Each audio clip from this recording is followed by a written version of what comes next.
네, 여러분 반갑습니다. 저는 메가스터디스입니다. 여러분 일단 테스트 앞서서요. 제 목소리가 좀 이상하죠, 여러분. 제가 원래 되게 건강해서 감기에 잘 안 걸리거든요.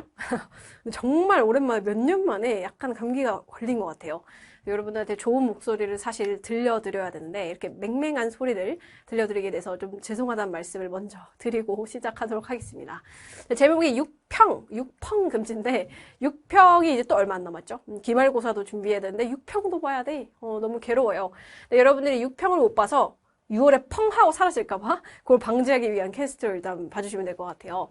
6평 잘 보긴 잘 봐야 돼요. 근데 3월보다 잘 보면 가장 좋겠죠. 여러분들이 일단 하셔야 될 건 뭐냐면, 제가 이제 3평 이후로 뭐 관련해서 이제 따로 캐스트를 올리지는 않았었는데 3평 기준을 일단 확인을 한번 해보셔야 될 것 같아요. 가장 최근에 본 거기 때문에. 유형이 이제 듣기랑 독해랑 크게 나눠지죠. 이제 포인트는 뭐냐, 평가 기준은 뭐냐, 듣기는 여러분 그냥 뭐 하나 두 개 틀렸나 라기보다는 그냥 다 맞았냐 하나라도 틀렸냐 로 기준을 잡으셔야 돼요. 사실 듣기는 물론 여러분들이 굉장히 쉽게 생각은 하시지만 어떤 측면이 있냐면, 영어는 절대평가이기 때문에 듣기 하나의 점수가 생각보다 클 수가 있어요. 그래서 그 측면에서는 듣기는 그냥 무조건 다 맞아야 된다, 이렇게 가져가 주시는 게 일단 좋을 것 같아요. 내가 듣기를 하나라도 틀렸었나? 그걸 한번 생각해 보시면 좋고요. 독해는 물론 이제 유형마다 좀 나눠서 생각을 해주시는 게 당연히 일단 좋을 것 같고요. 좀 뒤에서 좀 디테일하게 말씀드릴게요. 그 다음에 시간 관리 측면 좀 중요하죠. 모의고사는 시간 또 딱 정해져 있기 때문에.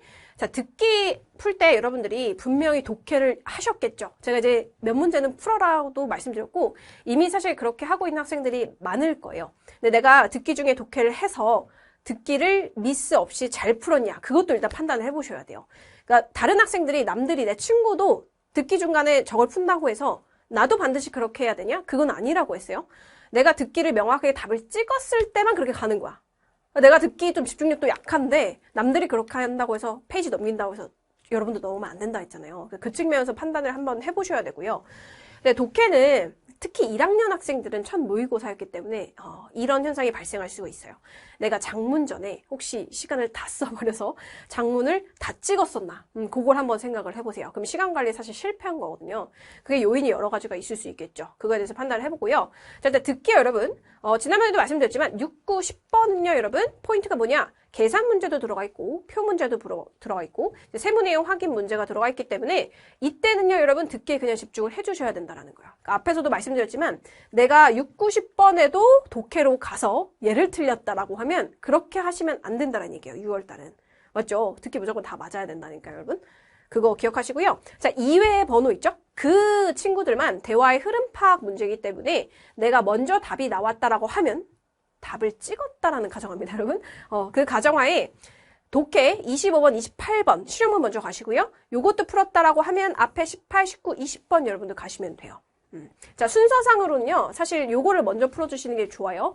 자, 이 친구들은 1대1 정보 매칭이기 때문에 논리적 흐름 파악이 필요 없습니다. 그래서 이 친구까지 푸시고, 제 생각에는 이제 3, 4등급 학생들 같은 경우는 듣기 중에 독해는 여기까지만 가시면 좋겠어요. 그게 좋고요. 그 이후에 이제 뭐 1, 2등급 학생들 같은 경우는 특히 2등급 학생이면 요 정도까지 가도 괜찮을 것 같아요. 20번까지. 18, 19, 20번까지 가도 괜찮고요. 나는 이제 1등급이다 라고 하면 장문까지 가셔도 괜찮아요, 여러분. 근데 장문 중에서도 저는 몇 번을 추천드리냐? 43, 44, 45 중에 43번 순서 맞추는 것까지만 해놓으시면 일단 좋을 것 같아요. 전제 조건은 듣기에서 미스가 발생하면 안 된다라는 거. 그 가정하에 이걸 쓰셔야지, 내가 듣기에서도 이미 틀리고 있는데 독해를 간다? 그건 좋지 않습니다, 여러분. 그거 일단 판단해 보시고요. 사실 이게 중요하죠. 변별력은 사실 여기서 나기 때문에. 자, 독해 유형별 케이스인데 독해는 사실 크게 두 개로 나눕니다. 오답률 상위 유형, 여러분들 싫어하시는 빈순삽과 그 다음에 이제 이외를 그냥 묶어봤어요. 대입학 문제와 실용문을 묶어봤는데, 실용문 같은 경우는 앞에서 말씀드렸지만 듣기 중에 풀 수 있는 이유가 뭐야? 그냥 지문의 한 문장과 선지를 1대1 매칭하면 되는 문제이기 때문이에요. 그죠? 그래서 여기서 미스 없는지 확인을 하셔야 되고, 이외에 대입학 문제는 말 그대로 요지 파악이니까 딱히 뭐 전략이랄 게 없습니다. 이제 나머지 유형 같은 경우는 이 빈순삽, 여러분들이 많이 틀리시는 이 유형은 왜 많이 틀리냐? 그래, 논리적 흐름 파악이 필요하기 때문이죠. 그래서 여러분들이 요 이외의 유형에서 1분 이내로 컷을 하시고 여기서 절약한 시간을 여기에 좀 추가를 하셔야 돼요. 그래야지 우리가 이제 변별력이 발생하는 요 문제에서 맞을 수 있겠죠. 그렇게 시간을 일단 활용하시면 가장 좋을 것 같아요, 여러분. 자, 그러면 제가 이제 관련해서 팁을 드릴 건데, 여기 이제 3월에도 제가 몇 가지 유형에 대해서 팁을 드렸어요. 거의 같긴 합니다만은 좀 더 업데이트해서 이제 말씀을 드려볼게요. 자, 어휘 문제, 그 다음에 무관문, 문장 3인 문제에서 좀 팁을 드려보려고 하는데, 자, 일단 어휘 문제는 매번 말씀드리죠. 여러분들이 그 1, 2, 3, 4, 5번 중에 어휘를 그 뜻을 아냐 모르냐를 물어보는 게 어휘 문제가 아니라고 했어요. 자, 어휘 문제라는 거는 맥락상 분위기상 혼자 딴 얘기하고 있는 애. 그거를 지문을 읽으면서 너가 느낄 수 있니? 그걸 물어보는 거라 했어요. 그래서 이 문제의 출제 의도가 뭔지를 생각해보면 이 문제를 풀기가 좀 더 쉽다라는 거예요. 그래서 맥락상 분위기에 어울리지 않는 어휘를 여러분 고르셔야 돼요. 그게 어떤 케이스냐면 1, 2, 3, 4, 5번 중에 반이어가 굉장히 잘 떠오른 친구가 있어요. 유난히. 한 3초 안에 이거 반이어 너무 잘 떠오르네? 이런 친구가 있단 말이에요. 그런 친구를 먼저 의심하시란 얘기예요. 읽으시면서. 자, 이게 이제 3월 학평에 나왔던 지문인데요. 실제로 얘 선지를 한번 봐보시면 1, 2, 3, 4, 5번에 여러분 반이어가 잘 떠오르는 친구가 누가 있습니까? 누구야? 5번 너무 잘 떠올라. on이 붙었잖아요. uninterested. 실제로 얘가 정답이었죠. 그러니까 여러분들 독해를 하시면서 5번일 가능성이 좀 있겠다를 염두하고 문제를 푸시면 정답률이 훨씬 높습니다. 그 측면. 이건 지난번에도 말씀드린 적 있고요. 자, 두 번째, 무관한 문장과 문장 3인 문제는 글을 전체로 봤을 때는 통하는 부분이 하나 있어요. 뭐냐면 전체 문장에서 하나가 관련 없는 거고 전체 문장, 전체 지문에서 하나가 빠진 거잖아요. 문장 3인 문제. 그렇기 때문에 발생할 수 있는 포인트가 뭐냐? 이거라 했지. 글의 흐름이 급격하게 전환되는 부분 또는 급격하게 문장이 딱 끊기는 단절 부분이 있다라고 말씀드렸어요. 전환 케이스는 사실 뭐 소재 전환 케이스다, 뉘앙스 전환 케이스다라고 해서 저는 이제 독해 수업할 때 말씀드리긴 하는데 그건 이제 나중에 한번 구체적으로 말씀드려보고요. 크게 봤을 때는 요걸 여러분들이 글을 읽으면서 느낄 수 있으면 가장 좋고 조금 더 세부적으로 팁을 하나 드려보면 무관문 같은 경우는 여러분들 유의하셔야 될 포인트가 뭐냐? 출제자가 이렇게 많이 됩니다. 여러분들이 같은 맥락의 글이라고 하면 같은 어휘가 쓰였을 가능성이 높다라고 생각하시는 경우가 있어요. 맞긴 맞아요. 근데 반드시 그런 건 아니란 얘기예요. 동일 어휘를 사용했다고 해서 4, 5번이 예를 들면 같은 맥락의 글이냐? 논리상으로 반드시 맞다? 그건 아니란 얘기예요. 자, 그게 무슨 말이냐? 이렇게 출제를 굉장히 많이 내요. 많이 해요. 이게 이제 감독회를 하시는 분들. 그런 학생들을 약간 필터링 하기 위해서 이렇게 출제를 많이 하는데 실제로 여기 보시면 요 지문 자체는 우리가 뭐 영화라든지 뭐 소설이라든지에서 그 주인공을 좀 친숙하게 느껴지게 만드는 게 굉장히 중요하다라는 그런 내용이었어요. 그래서 친구나 에너미처럼 느낄 수 있게끔 인지할 수 있게끔 캐릭터를 설정하는 게 중요하다라는 내용이었는데 자, 2번도 보시면 뒤에 The line between friends and enemies is not clear in reality라고 되어 있어요. 같은 단어를 그대로 썼죠? 근데 이제 정답이 2번이야. 그 이유는 뭐냐면 2번 문장 보세요.